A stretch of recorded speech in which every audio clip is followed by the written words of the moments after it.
Hello students, active and passive voice को आगे बढ़ाते हुए आज हम बात करेंगे कि किस तरह से प्रेजेंट टेंस में हम पैसिव वॉइस कन्वर्ट करेंगे, एक्टिव वॉइस को किस तरीके से पैसिव वॉइस में कन्वर्ट करेंगे।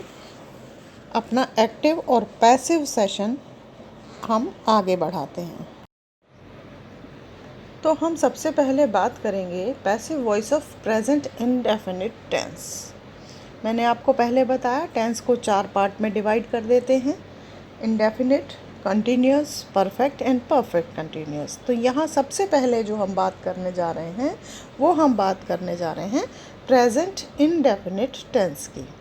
Rules of active and passive voice shows that helping verb is am is used with third form of verb for making passive voice or of present indefinite tense। जब हम present indefinite tense में के sentences को passive voice में convert करते हैं तो हम जो हेल्पिंग वर्ब यूज़ करते हैं वो होती है is, are, am as per subject. Singular number है इज़, प्लूरल नंबर है एम एंड प्लूरल नंबर है आर एंड आई है तो एम। और उसके साथ जो हमको सबसे ज़्यादा इम्पॉर्टेंट बात है इसमें वो है कि हमें वर्ब की हमेशा थर्ड फॉर्म यूज़ करनी है। पैसिव वॉइस और किसी भी टेंस का परफेक्ट जब हम ट्रांसलेट करते हैं या चेंज करते हैं तो हम हमेशा वर्ब की थर्ड फॉर्म लगाते हैं। In active voice of present indefinite, negative and interrogative sentence use of do, does is used, but for making passive voice only helping verbs is, are, am are used. Helping verb in passive voice is used as per the subject of passive voice, object of active voice, which becomes the subject of passive voice. If the subject of passive voice is plural, helping verb of plurals will be used, irrespective of the fact that in active voice the subject was singular. In case of negative sentence, not is added after helping verbs, and in case of interrogative, helping verb comes in the starting of the sentence. In all type of sentences, passive, positive, negative and interrogative, third form of verb is used in passive voice। Active और passive voice का जो नियम है उसमें सबसे पहले हम देखते हैं कि प्रेजेंट इंडेफिनिट एक्टिव वॉइस के नेगेटिव और इंटेरोगेटिव सेंटेंसेस में डू या डज का प्रयोग होता है, लेकिन पैसिव वॉइस में जब हम सेंटेंस को कन्वर्ट करते हैं तो वहाँ हमें इज़, आर, एम का यूज़ करना होता है। पैसिव वॉइस में हेल्पिंग वर्ब जो है पैसिव वॉइस के सब्जेक्ट के अकॉर्डिंगली आती है।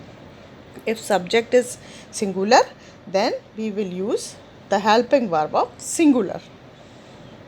इफ़ इट इज़ प्लूरल तो हम जो है प्लूरल को यूज़ करेंगे, हेल्पिंग वर्ब प्लूरल वाली यूज़ करेंगे।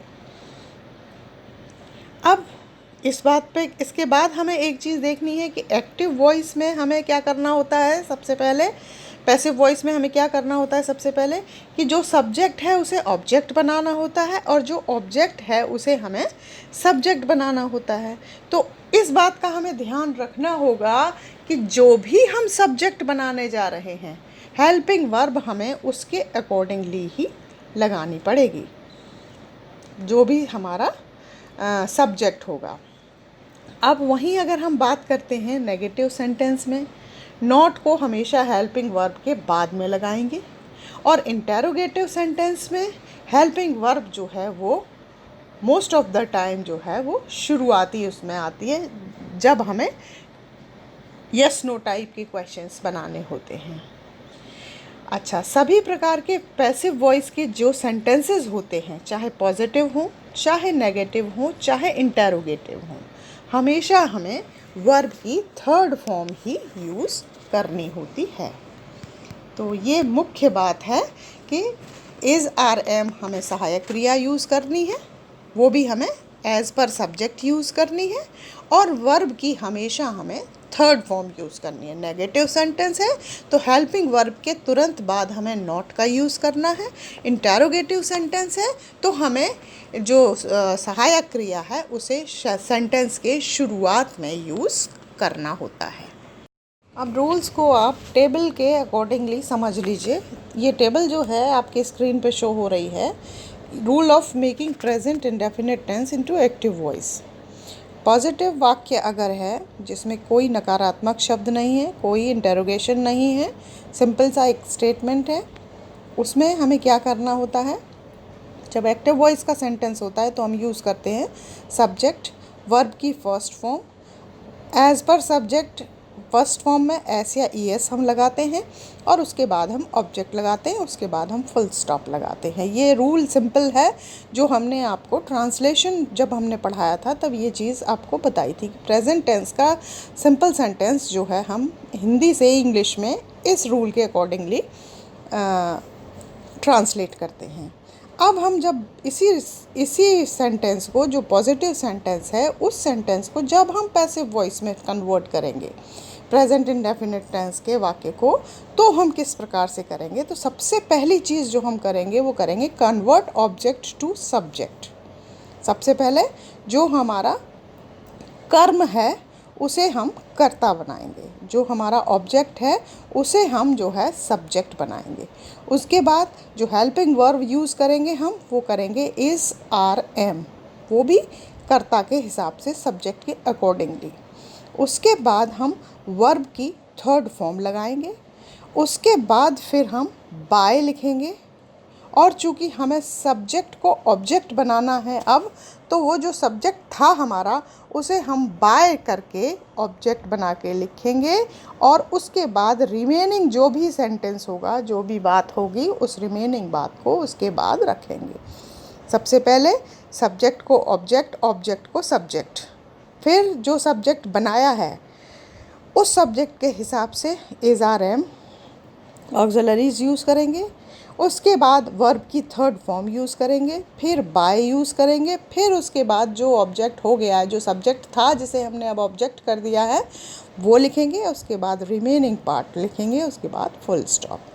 नेगेटिव सेंटेंस की अगर हम बात करते हैं तो नेगेटिव सेंटेंस में अगर हम सिंपल एक्टिव वॉइस में अगर हम लिखते हैं उसको, तो हम क्या करते हैं, सबसे पहले हम सब्जेक्ट यूज़ करते हैं, फिर हम ऑक्सिलरी यूज़ करते हैं डू या डज। देखिए ध्यान दीजिएगा, प्रेजेंट इंडेफिनिट टेंस की बात कर रहे हैं हम लोग, तो ऑक्सिलरी हमारी जो है हमेशा डू या डज होती है। उसके बाद हम नॉट को यूज़ करते हैं।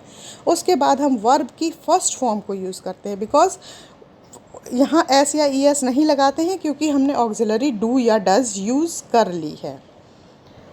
वर्ब की फर्स्ट फॉर्म, उसके बाद फिर ऑब्जेक्ट, और उसके बाद फिर जो कोई कुछ भी सेंटेंस हो और फुल स्टॉप। इसी सेंटेंस को, नकारात्मक वाक्य को, नेगेटिव सेंटेंस को जब हम कन्वर्ट करेंगे पैसिव वॉइस में, तो सबसे पहले वही काम करेंगे हम।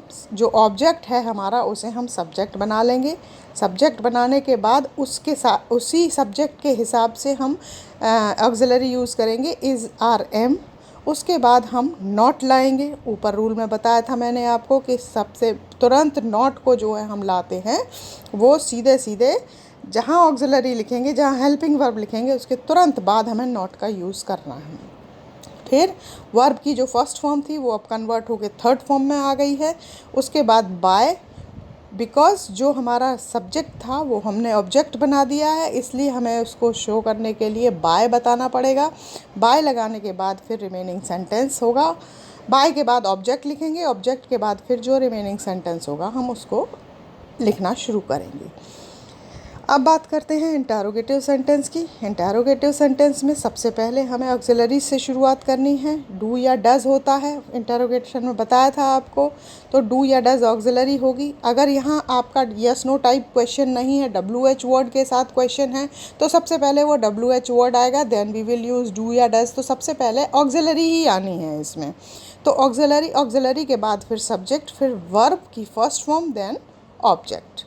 After that we will use question mark. अभी तक देखिए ऊपर से नीचे हम फुल स्टॉप यूज़ कर रहे थे, बट ये सेंटेंस इंटरोगेटिव सेंटेंस है, इसलिए यहाँ पे हम यूज़ करेंगे mark of interrogation, that is question mark. अब इसी सेंटेंस को जब हम पैसिव वॉइस में कन्वर्ट करेंगे तो हम सबसे पहले ऑक्सिलरी लाएंगे। देख लीजिएगा, यस नो टाइप है तो ठीक है, अगर WH वर्ड वाला है तो WH वर्ड देन ऑक्सिलरी।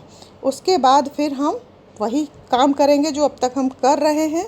सबसे पहले जो सब्जेक्ट है हमारा उसे हम ऑब्जेक्ट बनाएंगे और ऑब्जेक्ट को सब्जेक्ट बना देंगे। तो उसको कन्वर्ट करने के बाद फिर हम वर्ब की थर्ड फॉर्म यूज़ करेंगे, फिर बाय यूज़ करेंगे, और फिर बाय के बाद जो है हम जो कन्वर्ट किया है हमने सब्जेक्ट ऑब्जेक्ट के रूप में, उसको लिखने के बाद रिमेनिंग सेंटेंस लिखेंगे और लास्ट में हम क्वेश्चन मार्क लगाएंगे। These are the rules of making passive voice of present indefinite tense: positive, negative and interrogative. These are the rules. अब बात करते हैं एग्जाम्पल्स की, उदाहरण की। पहली चीज़, क्या तुम अंग्रेज़ी पढ़ाते हो? क्या तुम अंग्रेज़ी पढ़ाते हो? सेंटेंस कैसा है? सेंटेंस में प्रश्न पूछा जा रहा है, तो ये सेंटेंस है इंटरोगेटिव सेंटेंस। एक्टिव वॉइस में अगर हम इसको ट्रांसलेट करेंगे तो सबसे पहले हमें क्या करना है, सबसे पहले डू या डज को यूज़ करना है। सो एज़ पर सब्जेक्ट यहाँ पे हम यूज़ कर रहे हैं do, because you, we will consider you as a plural subject. So we will use do. Do you read English? After that question mark. उसके बाद अब पैसिव वॉइस में जब करते हैं, पैसिव वॉइस में कन्वर्ट करेंगे तो बताया था इज आर एम में से कोई एक वर्ब, वो एक ऑक्सिलरी हम यूज़ करेंगे। अब यहाँ देखिए आप, सब्जेक्ट क्या है? यू है। ऑब्जेक्ट क्या है? इंग्लिश है। तो हम यहाँ इंग्लिश को सब्जेक्ट बना रहे हैं, इसलिए इंग्लिश के हिसाब से हमें जो है वो हेल्पिंग वर्ब यूज़ करनी है। और इंग्लिश जो है सिंगुलर नंबर, तो हम इज़ का यूज़ कर रहे हैं। Is English red? रीड की तीनों फॉर्म में स्पेलिंग सेम होती है, प्रोनाउंसिएशन डिफरेंस होता है केवल।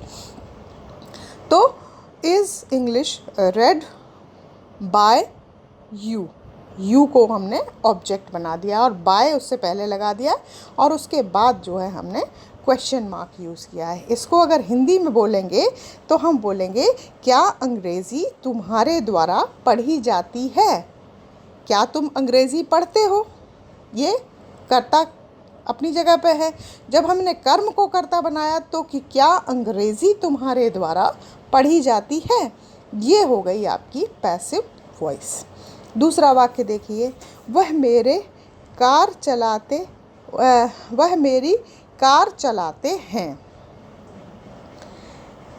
वह चलाती है या चलाते हैं? चलाती है, चलो ठीक है, इसमें चलाती है मेंशन किया है मैंने। वह मेरी कार चलाती है। शी ड्राइव्स, क्योंकि शी सिंगुलर नंबर है और जब सिंगुलर नंबर है सब्जेक्ट तो एस या ES को यूज़ करना है। कार चलाने को बोलेंगे ड्राइव कार, तो ड्राइव में S यूज़ किया तो ड्राइव्स। और किसकी कार चलाती है? माई कार, मेरी कार चलाती है। अब यहाँ माई कार जो ऑब्जेक्ट था उसको हमने सब्जेक्ट बनाया है, तो फिर हमने यूज़ किया है माई कार इज़। अब ड्राइव की थर्ड फॉर्म ड्रिवन है, तो यहाँ हमने third form of verb use करनी है क्योंकि पैसिव वॉइस है। तो my car is driven by हर, मेरी कार उसके द्वारा चलाई जाती है। वहीं दूसरा देखिए, वर्तिका कनिका से प्यार करती है। Vartika loves Kanika. Passive voice, Kanika is loved by Vartika. Kanika को वर्तिका के द्वारा प्यार किया जाता है। माली रोज पौधों को पानी देता है।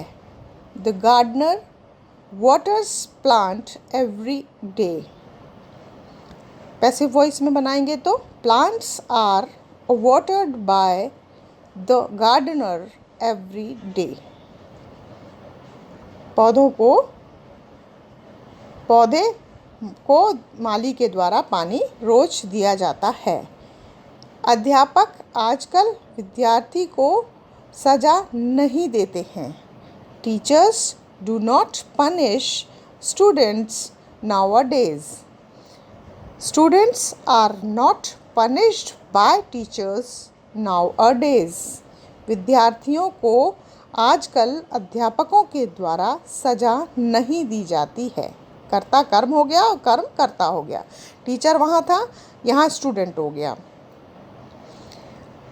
वो अपनी किताबें गरीब लड़के को देती है। She gives her books to the poor boy. The poor boy is given books by her. गरीब लड़के को उसके द्वारा किताबें दी जाती हैं। तो ये सिंपल रूल है प्रेजेंट इंडेफिनिट टेंस में एक्टिव वॉइस को पैसिव वॉइस में कन्वर्ट करने का। अब देखिए, ये कुछ और एग्जाम्पल्स हैं। इनसे आपको कोई दो चीज़ें और क्लियर करनी है। देखिए, सबसे पहले हमें अभी तक जो हमने सेंटेंस बताए थे आपको, वो बताए थे कि जो भी वाक्य हमने बनाया उसमें हमारा एक कर्ता था और एक कर्म था।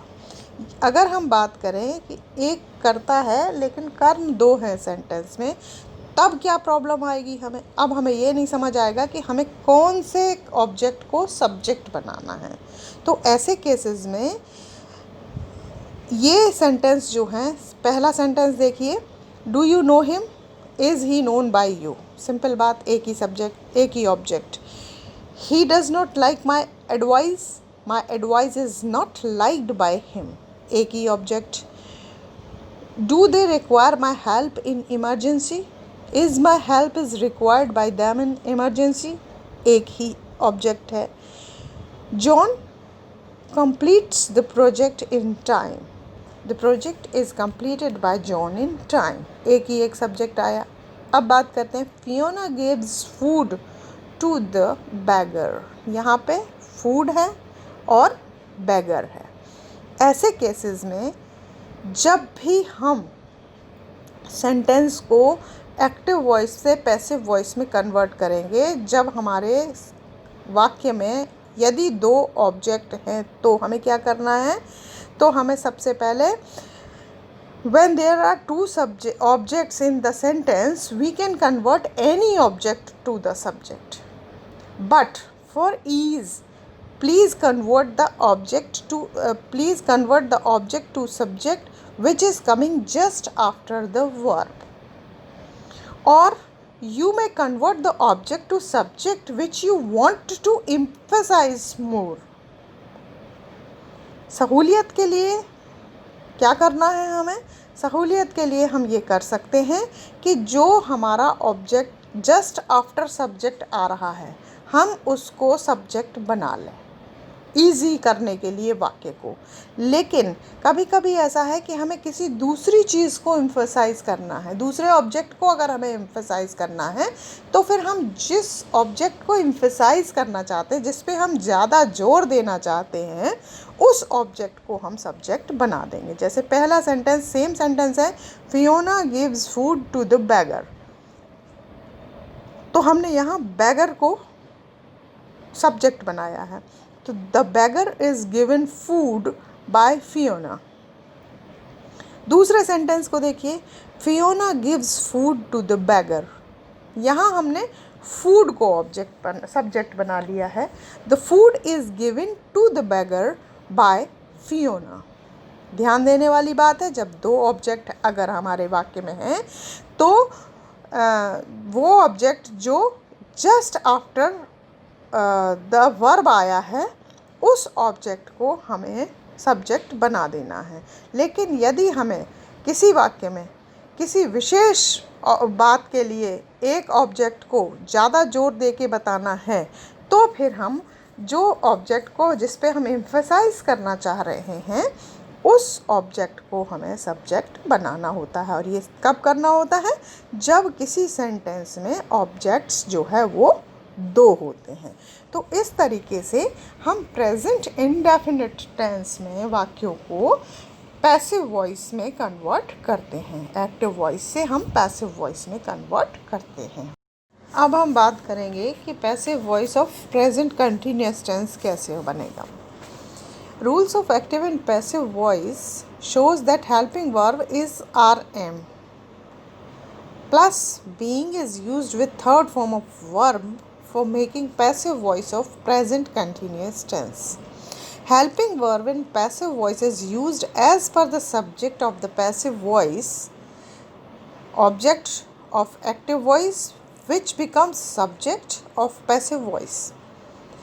If the subject of passive voice is plural, helping verb of plurals will be used, irrespective of the fact that in active voice the subject was singular. In case of negative sentence, not plus being is added after helping verbs, and in case of interrogative sentence, helping verb comes in the starting of the sentence and place of being remains before verb, that will be in third form. In all types of sentences, positive, negative and interrogative, third form of verb is used in passive voice. Active और passive voice का जो rule है, जैसा कि present indefinite tense में use कर रहे थे, जो यूज़ करने का तरीका सेम है। अब यहाँ आपको क्वेश्चन उठेगा कि ये वहाँ तो हमारी डू और डज ऑक्सिलरी थी जिसको हमने इज़ आर एम में कन्वर्ट कर दिया था। अब यहाँ तो हमारे पास इज़ आर एम ही है क्योंकि प्रेजेंट कंटिन्यूअस टेंस है। तो यहाँ आपको क्वेश्चन स्ट्राइक किया होगा माइंड में कि अब क्या करेंगे। तो ऐसे में ये ध्यान देने वाली बात है कि जो इज़ आर एम है वो तो एज़ इट इज़ यूज़ होगा ही होगा। इसके साथ चूँकि ये इज़ आर एम जो है वर्ब टू बी की फॉर्म्स हैं, तो जो मेन वर्ब है बी में हमें आईएनजी लगाना होगा, तो वो बन जाएगा बीइंग। कंटिन्यूएशन शो करना है इसलिए आईएनजी हमें ज़रूर लगाना है। तो बी वर्ब में हमें आईएनजी का यूज़ करना होगा। इज़ आर एम के साथ में बी और उसमें आईएनजी बीइंग को हमें यूज़ करना होगा और फिर हम जो है वर्ब की थर्ड फॉर्म को यूज़ करेंगे। पैसिव वॉइस जब हम बनाएंगे तो वही नियम लागू रहेगा कि जो हमारा एक्टिव वॉइस का ऑब्जेक्ट था उसे हम पैसिव वॉइस का सब्जेक्ट बना देंगे और उसी सब्जेक्ट के अनुसार वो अगर सब्जेक्ट प्लूरल है तो प्लूरल रहेगा, भले ही आपका जो एक्टिव वॉइस है उसका सब्जेक्ट सिंगुलर हो और ऑब्जेक्ट अगर प्लूरल है तो जो ऑब्जेक्ट है उसको हम सब्जेक्ट बना रहे हैं तो सब्जेक्ट हमारा प्लूरल हो जाएगा।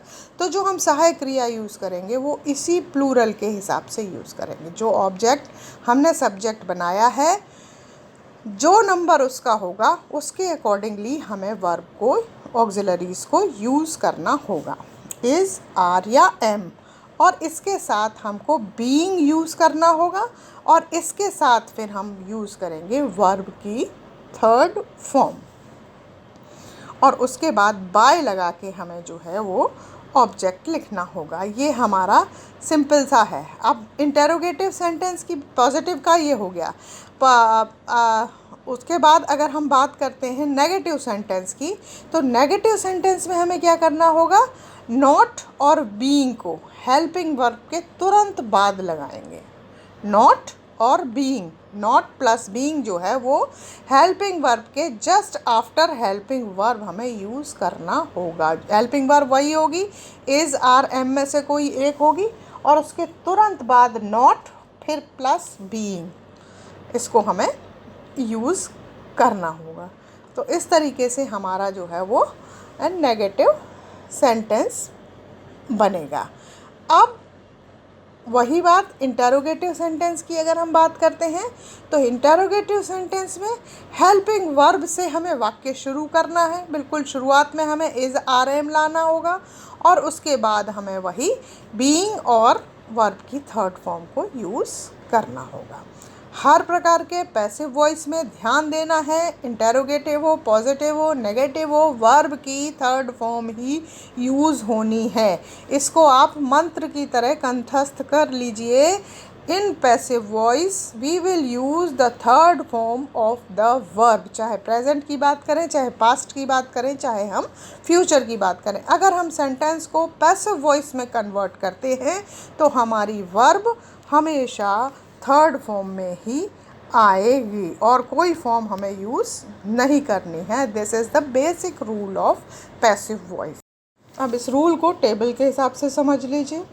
अब बात करेंगे हम पॉजिटिव सेंटेंस की। एक्टिव वॉइस में positive sentence present continuous tense का वही होता है, सब्जेक्ट होता है, उसके बाद इज़ आर एम हमें ऑक्सिलरी यूज़ करनी होती है, वर्ब की फर्स्ट फॉर्म यूज़ करनी होती है, आईएनजी लगाना होता है, फिर हम ऑब्जेक्ट लिखते हैं, उसके बाद रेस्ट ऑफ द सेंटेंस जो भी आता है उसके हिसाब से उसको रखते हैं। हम इस तरह से हम अरेंज करते हैं पॉजिटिव सेंटेंस को। अब हम इस पॉजिटिव सेंटेंस को जब हम पैसिव वॉइस में कन्वर्ट करेंगे तो हमें सबसे पहले वही रूल अप्लाई करना होगा। हमें सब्जेक्ट को ऑब्जेक्ट और ऑब्जेक्ट को सब्जेक्ट बनाना होगा। तो जो ऑब्जेक्ट था हमारा, जिसे हमने अब सब्जेक्ट बना दिया है, उस सब्जेक्ट को हमें ला के रखना होगा। इसके बाद हमें is are am as per subject use करना होगा, प्लस हमें यूज़ करनी होगी बी में I N G being, plus हमें यूज़ करनी होगी वर्ब की थर्ड फॉर्म, प्लस हमें यूज़ करना होगा बाय, और अब हमें जो यूज़ करना होगा वो कन्वर्टेड सब्जेक्ट, जो ऑब्जेक्ट में कन्वर्ट कर दिया है सब्जेक्ट को, उसको हमें यहाँ रखना होगा। और उसके बाद रेस्ट ऑफ द सेंटेंस हम अरेंज करेंगे और फिर हम फुल स्टॉप लगाएंगे। तो इस तरीके से हम पैसिव वॉइस बनाएंगे प्रेजेंट कंटिन्यूअस टेंस के पॉजिटिव सेंटेंस की।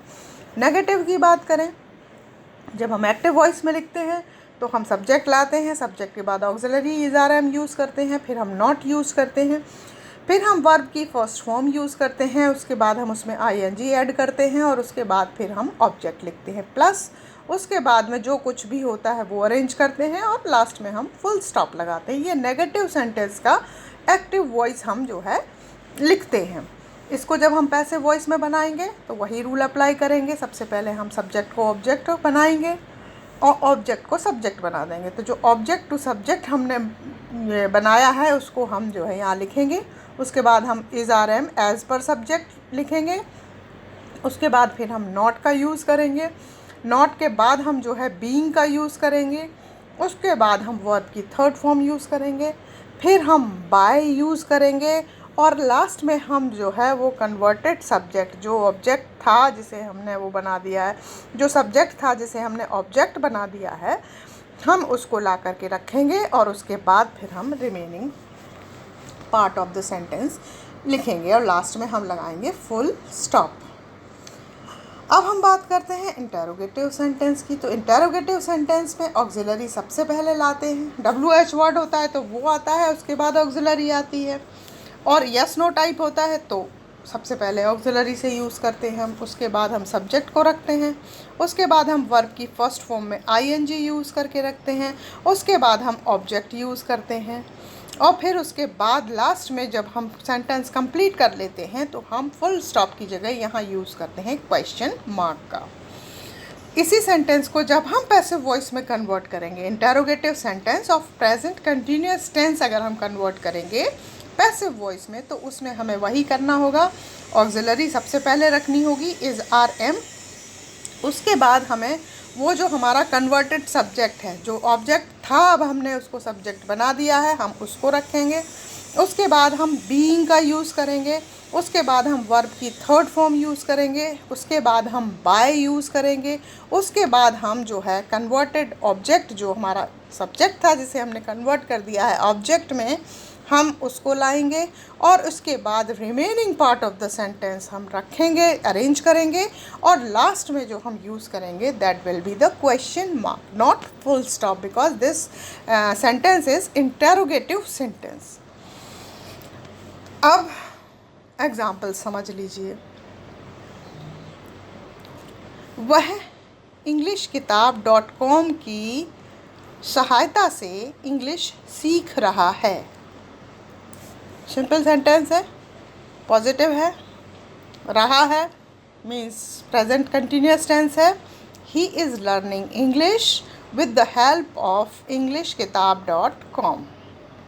पैसिव वॉइस में बताएंगे सबसे पहले क्या सीख क्या रहा है, इंग्लिश सीख रहा है, तो इंग्लिश इज़ द ऑब्जेक्ट, तो हम ऑब्जेक्ट को सब्जेक्ट बनाएंगे। English is being learned, learn की third form learned by him with the help of englishkitab.com।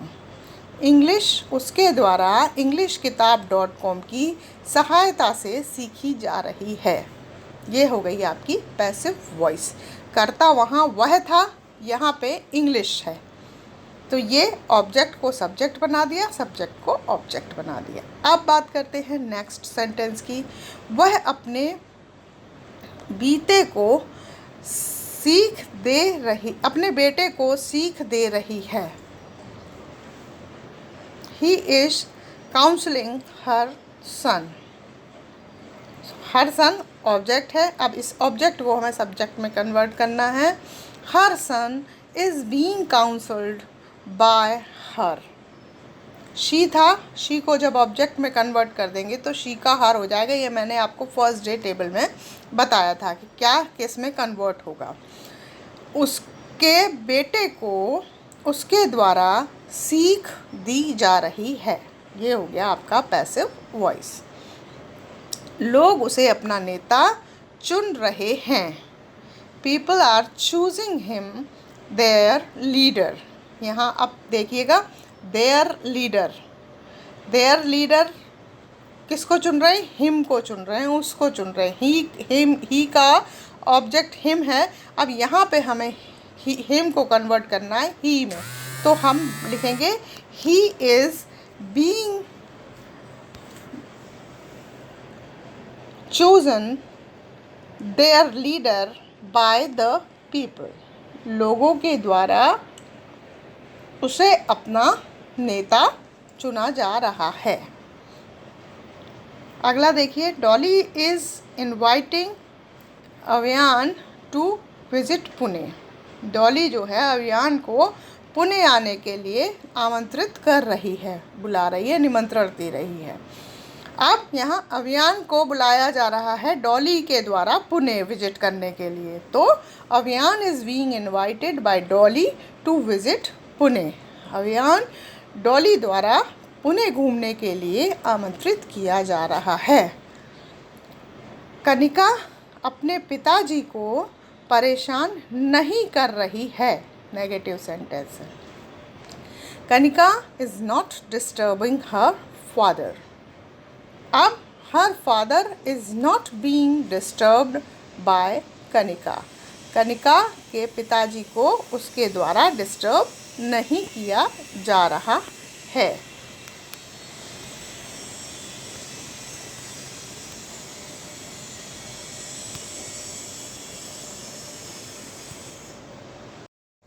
आगे एग्जाम्पल्स को देख लीजिए, समझ लीजिए। कारपेंटर टेबल की मरम्मत कर रहा है। Carpenter is repairing the table. Table object, carpenter subject. Change करा, सब्जेक्ट को ऑब्जेक्ट, ऑब्जेक्ट को subject. The table is being repaired by the carpenter.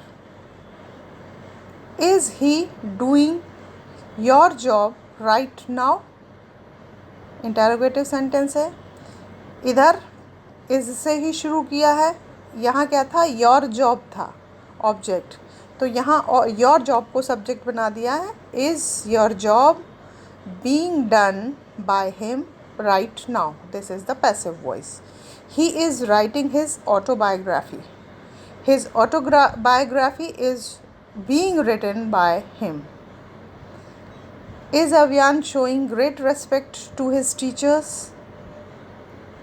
Are his teachers being shown great respect by Avian? ध्यान देना, his teachers, और यहाँ पे अभियान के साथ इज़ है। यहाँ टीचर्स के लिए यूज़ किया है, इसलिए यहाँ पर हमने आर यूज़ किया है, क्योंकि हमें ऑक्सिलरी या हेल्पिंग वर्ब जब भी यूज़ करनी है एज़ पर सब्जेक्ट यूज़ करनी है। और इस सेंटेंस में हमने टीचर्स को सब्जेक्ट बना दिया है, हिज टीचर्स सब्जेक्ट है, इसलिए एज़ पर सब्जेक्ट यहाँ हमने प्लूरल वर्ब को यूज़ किया है। अभियान is offering Kanika a cup of tea. Kanika is being offered a cup of tea by Avian. Avian is offering Kanika a cup of tea. A cup of tea is being offered by Avian to Kanika. यहाँ देख लीजिए, ये दो sentence जो हैं same sentence repeat किया है, just because object दो हैं। जो मैंने आपको इंडेफिनिट में क्लियर किया था कि जब दो ऑब्जेक्ट होंगे तो हमें किस तरीके से सेंटेंस को चेंज करना है। पहले में हमने कनिका को ऑब्जेक्ट बनाया है और दूसरे में हमने कप ऑफ टी को एम्फसाइज़ किया है, इसलिए हमने कप ऑफ टी को जो है सब्जेक्ट बना लिया है। तो इस तरीके से हमारा प्रेजेंट कंटिन्यूअस टेंस का पैसिव वॉइस में कन्वर्ट करने के सारे रूल्स विद एग्जाम्पल जो है आपके यहाँ पर क्लियर होते हैं। And now we will discuss passive voice of present perfect tense.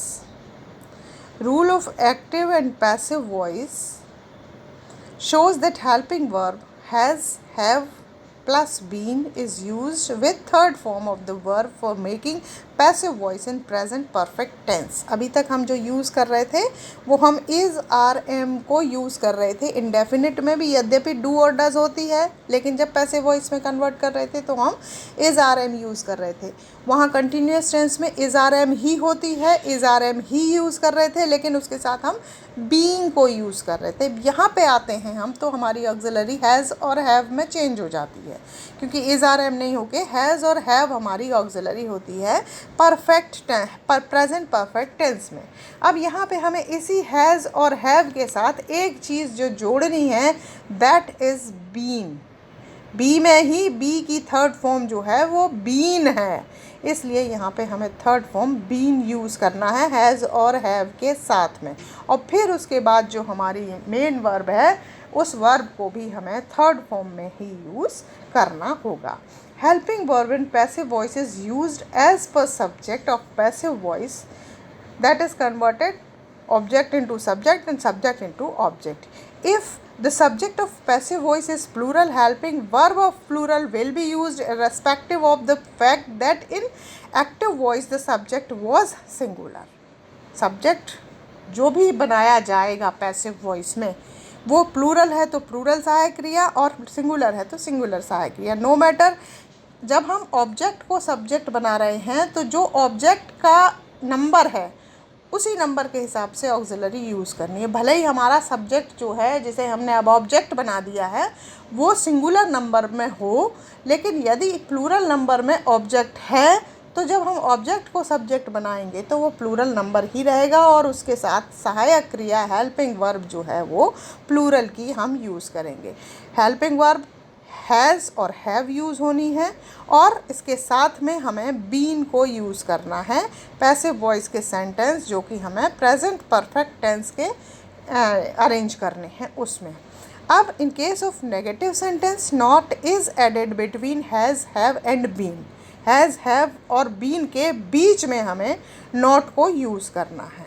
और इंटेरोगेटिव सेंटेंस में has, have comes in the starting and the sentence and place of been remain before verb, that will be in third form।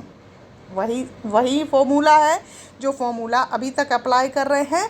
Has और have से auxiliary से आपका सहायक क्रिया से helping verb से जो है स्टार्टिंग होगी और उसके बाद जो है वो बीन का जो प्लेस है वो रिमेन करेगा वर्ब की थर्ड फॉर्म के पहले। वर्ब से पहले हमें बीन लगानी होगी और उसके बाद हम जो है ट्रांसलेट करेंगे जिस तरीके से जो रूल है उसके accordingly he. All type of sentence positive, negative, interrogative, third form of verb is used in passive voice. ये एक सिंपल सा रूल है कि वर्ब की हमेशा हमें थर्ड फॉर्म यूज़ करनी है, चाहे किसी भी प्रकार का वाक्य हो, नेगेटिव हो, पॉजिटिव हो, चाहे इंटरोगेटिव हो, वर्ब की थर्ड फॉर्म पैसिव वॉइस में यूज़ होगी। तो यहाँ जो ध्यान देने की बात है वो हेल्पिंग वर्ब चेंज हो गई है, हैज़ और हैव हो गई है, और वहाँ जो है उसके साथ में बीन ऐड ऑन हो गया है। तो इस तरीके से हमारे प्रेजेंट परफेक्ट टेंस की जो है पैसिव वॉइस में हम सेंटेंस को कन्वर्ट करते हैं। Now have a look on the chart table of the rules. When we will write a sentence in present perfect tense active voice, we will use subject plus auxiliary, that will be has or have, plus verb की third form plus object, and after that we will use full stop. When we convert this active voice into passive voice, first of all we will convert the object to subject. After that we will use the auxiliary, that will be has or have as per subject. After that we will use been, then we will use verb, third form of the verb. After that by, then converted subject to object, then remaining sentence, and last में we will put the full stop. This is the rule of positive sentence of present perfect tense. Negative sentence, if we write a write a negative sentence into active voice, we use subject, then auxiliary, that will be has or have as per subject, then we will use not.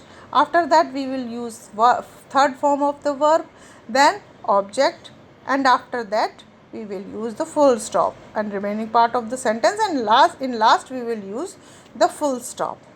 When we change this into active voice, passive voice, we will use same pattern, subject, that will be the object, and object will be the subject. So we will use that object as a subject, then auxiliary, has and have, then not, then been, then third form of verb, then by, then converted object, that was subject, plus remaining part of the sentence, and at last we will use the full stop.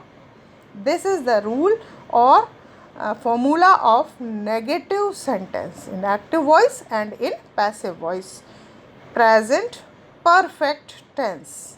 When we will write interrogative sentence, first of all we will use the auxiliary if there is the yes no type question. If there is a WH word, then we will put WH word first, then auxiliary, then subject, then third form of verb, then object, and at last at the end of the sentence we will put the question mark, not full stop, that will be the question mark. When we will convert this into passive voice, has or have first we will use, after that converted subject, after that been, after that third form of verb, then by, then converted object, then remaining part of the sentence, and at last we will use the question mark. तो ये जो है आपके rules हैं, ये आपका formula है कि आप किस तरीके से प्रेजेंट परफेक्ट टेंस को चेंज करके पैसिव वॉइस में लिखेंगे। एग्जाम्पल्स देख लीजिए। एग्जाम्पल में जो है